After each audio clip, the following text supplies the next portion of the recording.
What's up, everybody? Welcome to the Rookie on Fire podcast, episode number 5. Today we have a special guest on with us, Mr. Taylor Armstrong, also known as the solarpreneur. He runs his own podcast, and so, I'm looking forward to interviewing him and getting to know him and his story a little bit more. And so, as you know, we're going to talk with him about some of the things that he's done well or things that he could change going back to his rookie year in sales. So welcome to the podcast, Taylor. Wanted to start off by asking you, how did you get into sales or door-to-door sales? I don't know your history in business. Like, how did you make your journey all the way to door-to-door sales? Yeah, what's up, Brad? Well, first of all, thanks for the opportunity for coming on. I mean, I knew you've been talking about this for a while, and every time I saw you at the conference, I'm like, Brad, when's the podcast coming out? When's the podcast coming out? So I'm glad you finally got rid of your procrastination. But no, I love it. I think it's a much needed topic because, as you see, there's so many people that come in new that just like fall off within their first 3-4 months. And so I think, it's a great focus you got, Rookie on Fire, something that fascinates me.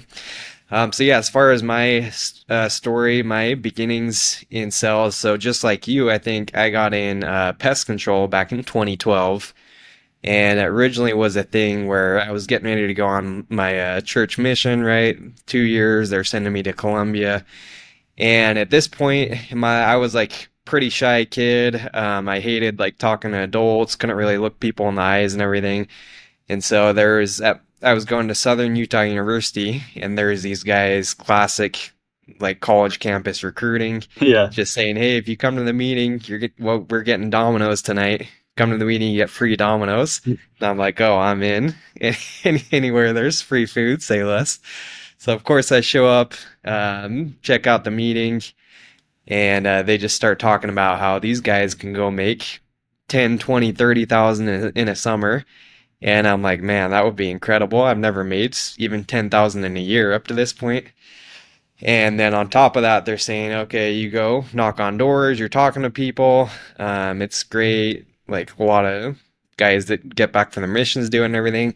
So I'm like, okay, I'm sold. I get to go do this and basically like practice for selling Jesus on this mission and make money while I'm doing it. So this is before your mission. Yeah. This is before. Oh my gosh. Okay. So yeah, I was 18 and went out, did my first summer of pest control with Aptiv. It was Altera at the time, so this is back before it was Aptiv. Yeah. And I mean, didn't make 10,000 my first summer, but did gain some valuable skills. And the funny part was that right after that summer, when I went on my church mission down in Colombia, like so many people were just wondering what this tall white kid was doing walking around the streets. So I never even had to knock a door. I probably knocked like 10 doors total in 2 years on my mission. Dang. So. Well, I know I served in Chile in South America. A lot of times you can just walk around like the plaza of the city or like, and there's just so many street contacts or so many people to talk to out and about. Exactly. Yeah. But dang, dude. So yeah, dude, the reason why you didn't make 10 grand is because Aptiv's pay scales back then and the contract values were like $200. That's probably a part of it for sure. And I hear people now making like 50, 60, 70%. And it's like we were making, I think, 18% of the, rookie pay scale. Yeah, but, dude, that's... Also, I didn't sell that many, but yeah. Yeah. Well, dude, so that's cool. So you went pre-mission, and obviously for guys that aren't in the LDS faith, they have no mission or concept of it really in their path. But so you went before. So take me back to those early days of. So how many did you do? How many accounts did you end up doing that first summer? That summer, I think I did. I did just over 100 because I remember that was like. You needed to hit 100 to get like your rent reimbursed or like the rent bonus. Right. But then of course I had like, 20 cancel or 10, 20 cancel, and then it did me below 100. Yeah. So then I didn't get it taken out. Strips out your rent and everything else. And all of a sudden you owe them money. So let's go back to those early days, the rookie season. And that's kind of the purpose of this podcast is to ask our guests, like, what are those one or two things that you would do differently if you could go back? And then we'll talk about some of the things that you felt like you did well. Yeah, for sure. So maybe I can kind of do two parts because obviously solarpreneur, I'm in solar now. So I think there are mistakes I made rookie as a pest guy and then also rookie when I started doing solar. I love it. But yeah, I guess talking to pest control first, because this was summer cells, solar we do as like a year-round thing. But I think a big mistake I made just as a rookie in pest control is I had a couple family vacations planned, and that was like before I signed up to do pest control. I'm like, okay, I'll do this for the summer as long as I can like, leave these dates, leave these dates. And they're kind of like, okay, fine, whatever. Right. But I remember looking back now, just especially as like a rookie rep, it just like was a momentum killer because I was still like learning, the pitch. I was still learning how to overcome objections. And then right when I was getting the hang of it, I had this vacation plan midsummer. And so it just like leading up to the vacation, I kind of had in my head, oh, I'm leaving. Maybe I won't work as hard, whatever, and then left. And then when I came back, I basically had to like retrain myself, all the momentum I had built up to that point and get it back going again. So yeah, looking back, that was definitely a big mistake, especially as a rookie rep, where it just like I think stunted the growth I was making because built all this momentum and then boom, left on the vacation. Yeah, it was a good time, but yeah, just made it really tough to, keep the momentum building for the rest of the summer. So that was the first one. And then I would say number two is I went out with one of my best friends and we stayed in like, the same apartment and all that. It was like a really fun summer. But I think looking back, I should have, you gotta have fun too. I'm not saying don't have fun, but just going out with a buddy, I almost wish I would have like separated myself maybe a little bit from my buddy and made it okay. Like we still meet up, hang out on the weekends or whatever, but like I need to get around the guys who are crushing it, like spend more time with the guys who are like the top sellers on the team instead of spending time with my buddy every night and just like, we weren't like doing Did bad you stuff. guys ride out to the same area together? Yeah, we did sometimes. Yeah, luckily we were actually on separate teams, so I think that was actually in a way a good thing. But Yeah. we still would sometimes like meet up, go hit areas together and all that. And maybe take longer lunches, stuff like that than we should have. So yeah, I kind of wish I probably would have like separated myself even a little bit more and just spent more time with the guys who were making the most money, who were building the most momentum.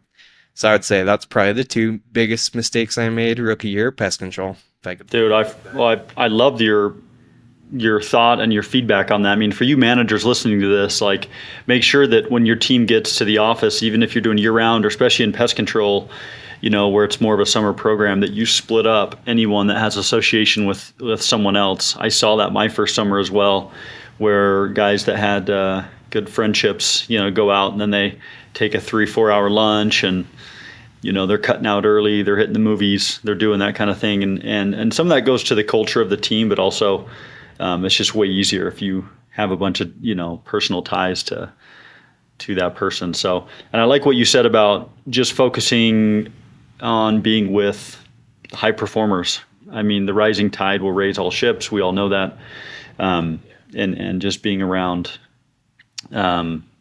people you can ask questions to, they can give you some really good feedback. I know my first summer, I spent a lot of time with some other rookies, and sometimes we'd ask each other for advice, and I'm just like, man, like we had no real advice to give each other besides like what happened that last hour, that the day before. We could only go back 10 days, 15 days, 20 days of knocking versus leadership can go back years. So Right. that's Yeah. that's huge. So And tell I me about think, yeah, go ahead, and then tell me about your solar rookie time. yeah, well, I was just gonna actually kind of bridge that in my rookie year too. Um, yeah, I think that was probably the biggest mistake I made in solar too, actually, is just spending time with the wrong people. I got recruited to solar by actually a guy he was like a mission companion, guy that I did the mission with. And he had like made way more money than I was making in pest control, so that's kind of what got me. I'm like, all right, I'm gonna go try this solar thing. And nothing against pest control. I think it's definitely great. You get like a good base level work ethic, which like I think solar it's a lot harder to get because solar there's not too many like really good summer solar programs where you're like in that environment grinding. Where pest control, yeah, you just like feel like it's almost like the Marines of cells or something for like a Yeah. summer because you're just like knocking sun. 9 to 9. Yeah. So yeah, solar that was definitely different. I'm like, okay, we only have to knock like maybe 4 or 5 hours, and then we gotta be in appointments and stuff like that. So it just kind of intrigued me. But yeah, I think another mistake I made just in solar is something similar, where I went out, I made friendships and stuff on the team, and started hanging out with the guys were my buddies, the guys that recruited me.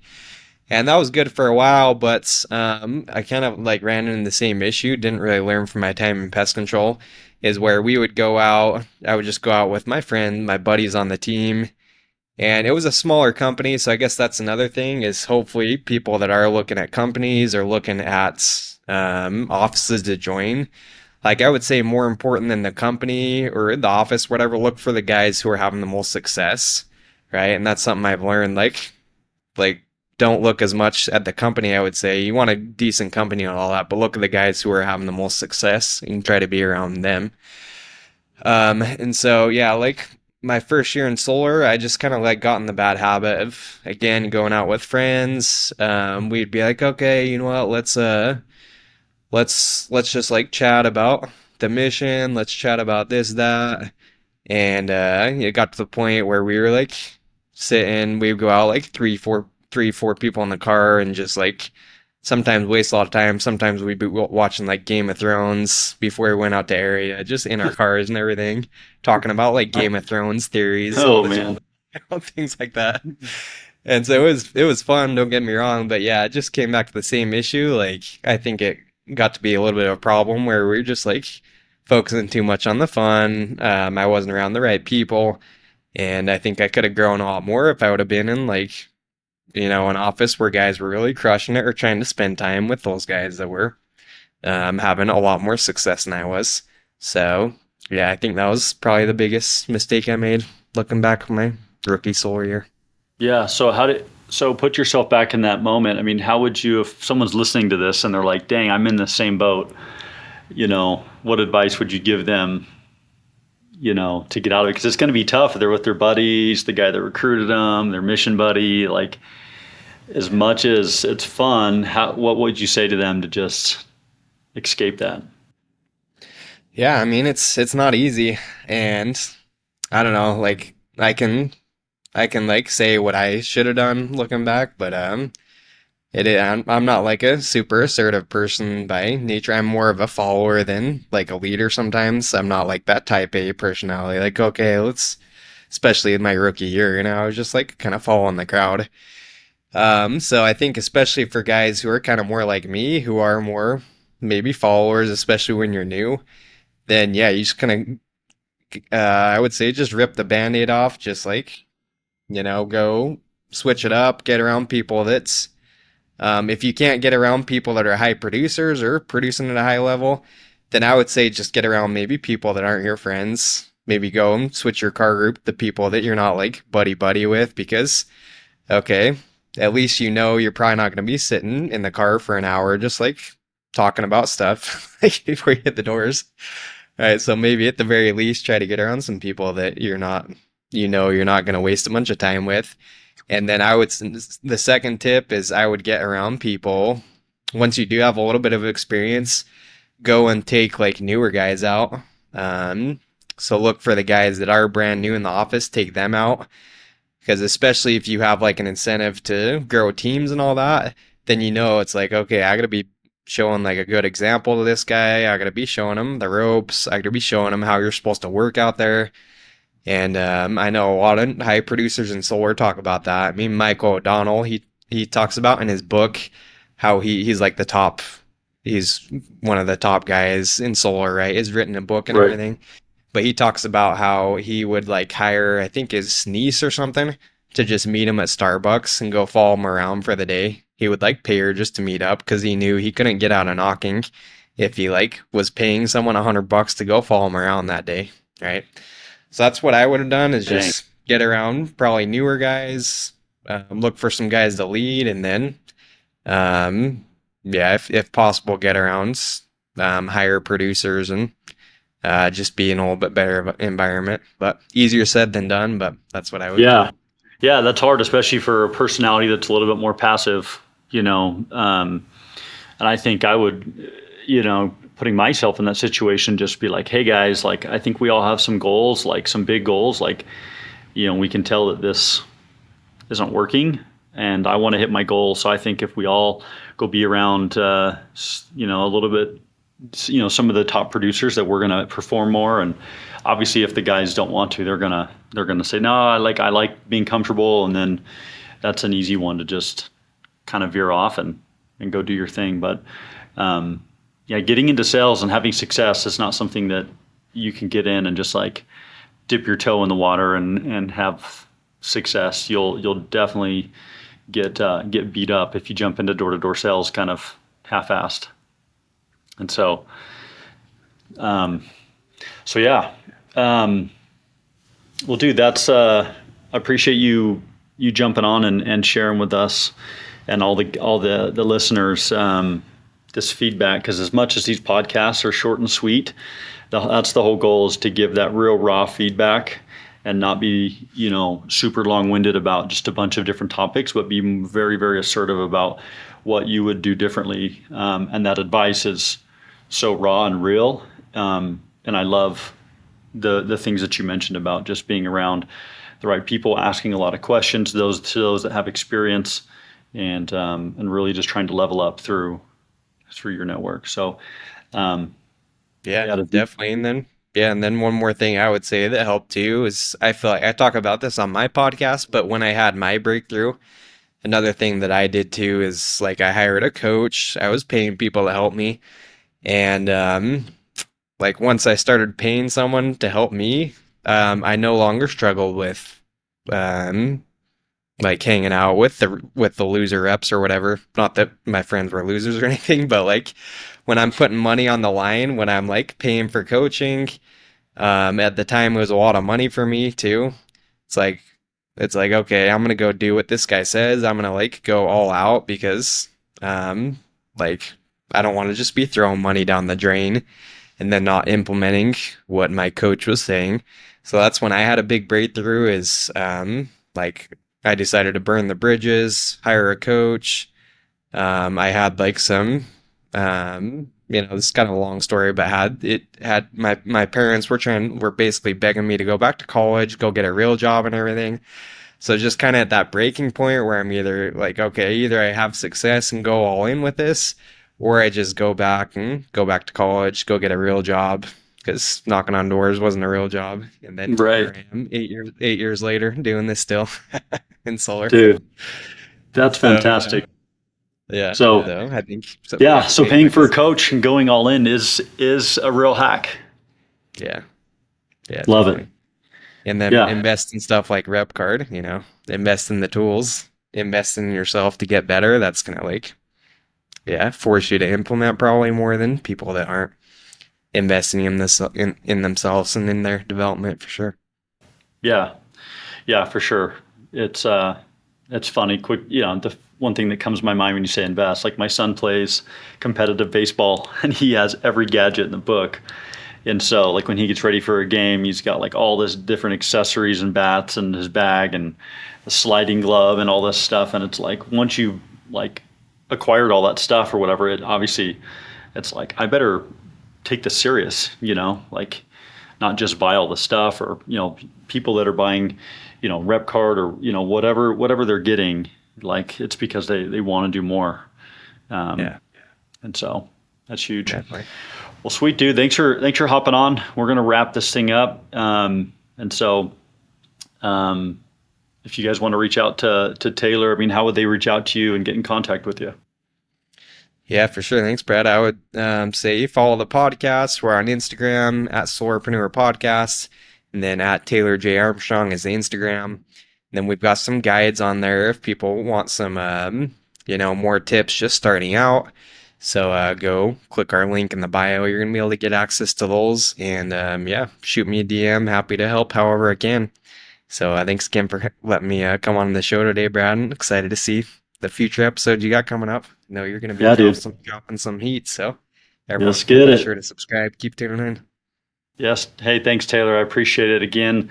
As you mentioned, if you want some more additional help or advice, our guests are always open to helping out and to helping out those rookie reps, or even people that are experienced that just want some reminders to do better. So that's it for the Rookie on Fire podcast, and we'll see you on the next episode. Peace.